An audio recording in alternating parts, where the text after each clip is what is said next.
Hello guys, welcome to, I forgot to write the date, I will in a sec. Welcome to my 4th video. Today we'll be continuing with Greece. First, I'll be answering the question.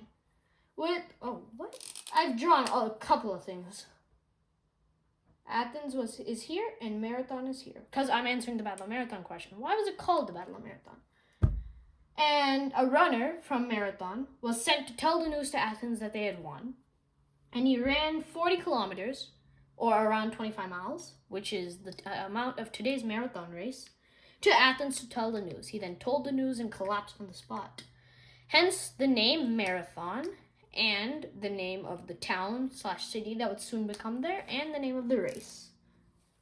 And continuing from 485 BCE,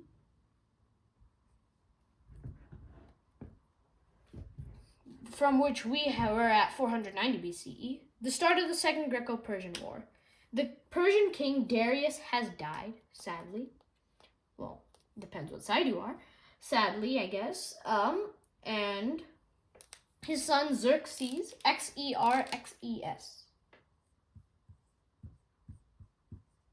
has taken the throne. He then does a second Greco-Persian invasion. And he first crosses the Hellespont, which from his empire, the closest point to the route leading to the Greeks, right here.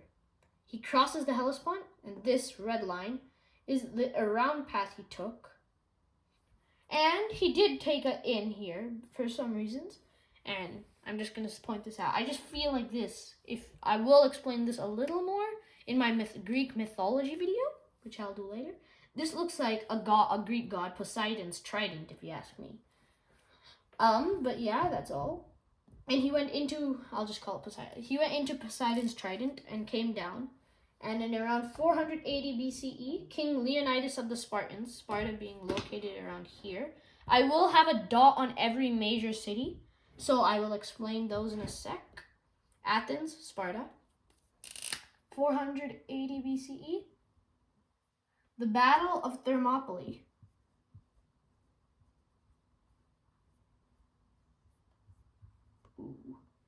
Thermop, and after this A, there's an E. Thermopylae. Happened right here. King Leonidas led his Spartans into Thermopylae, a small mountain pass. And the Persians tried to, and they were able to, mountains here, the Persians' huge army wasn't able to use all their maneuvering cavalry and stuff. And they were able to hold them off and do a lot of damage until a traitor told the Persians about the mountain pass behind, and the Persians used it and surrounded and destroyed the Spartans. Now, though the Persians lost probably tenfold of what the Spartans lost, the Spartans still lost the battle, but in their minds it's a victory, because the reason was that they were there to buy time. And then Athens was captured. But in 479 BCE, in 480, everything was looking good for the Persians. And in 479, everything turned around. Turned around, like, meaning it became not good for the Persians. 479 BCE. And the Persians lose battles at Salamis, Plataea, and Mycale, I don't know how to pronounce it. You can decide when I write it up. Were all lost by the Persians. Mycale being the final battle. Athens was retaken, and the Persians went back home. Okay, I'll erase that later. Anyway, I'll write the names. Salamis,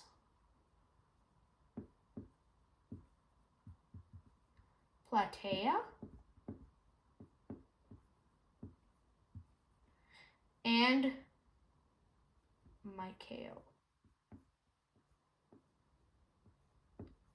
were the final battles in 479 BCE.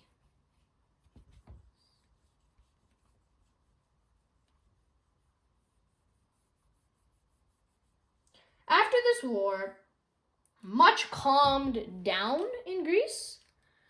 I'm not going to change that. We're just going to put from... I'm going to write a date because I'm going to have to keep changing it because there's a couple of dates in this one. I don't want to change every 5 seconds. From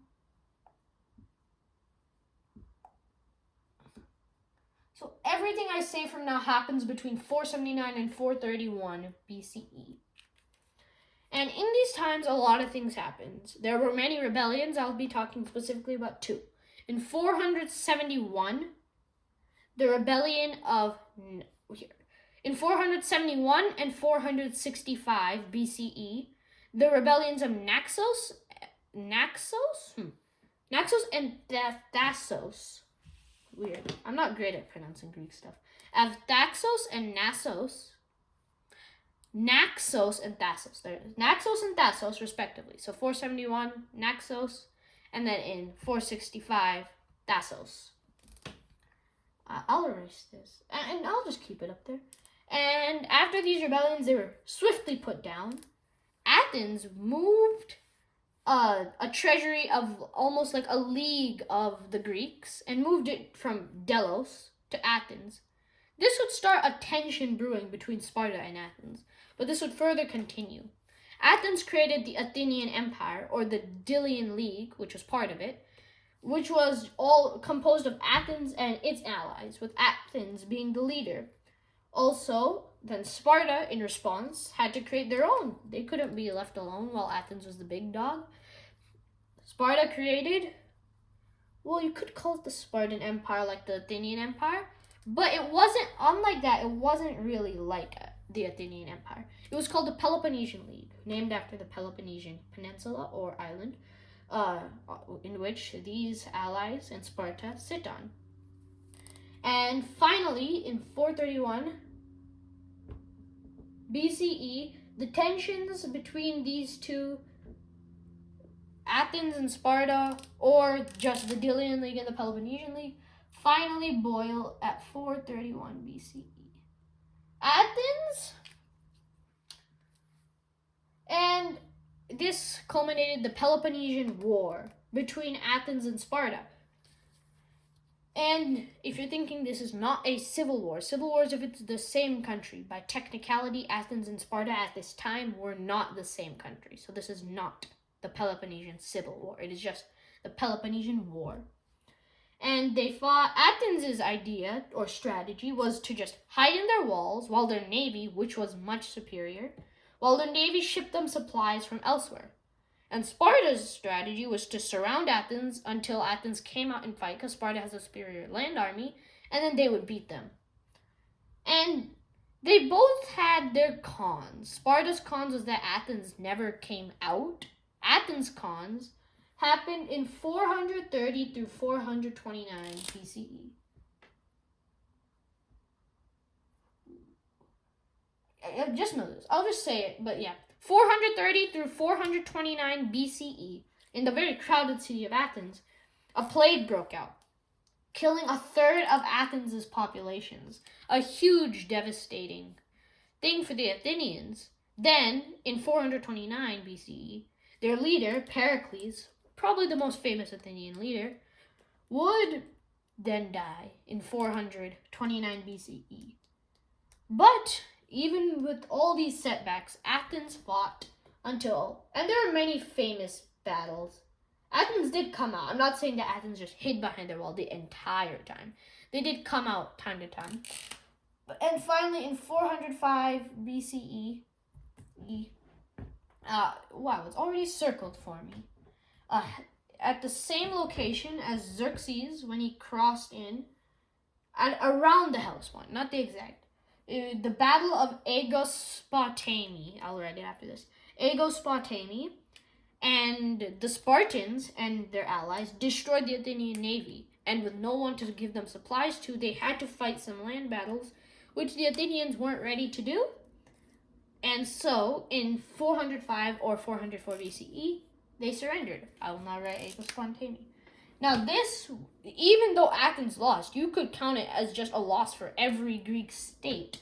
Everyone lost so much in lives, supplies, everything was lost by them. And so now, Aegospotami. I'll just continue the word. Aegospotami.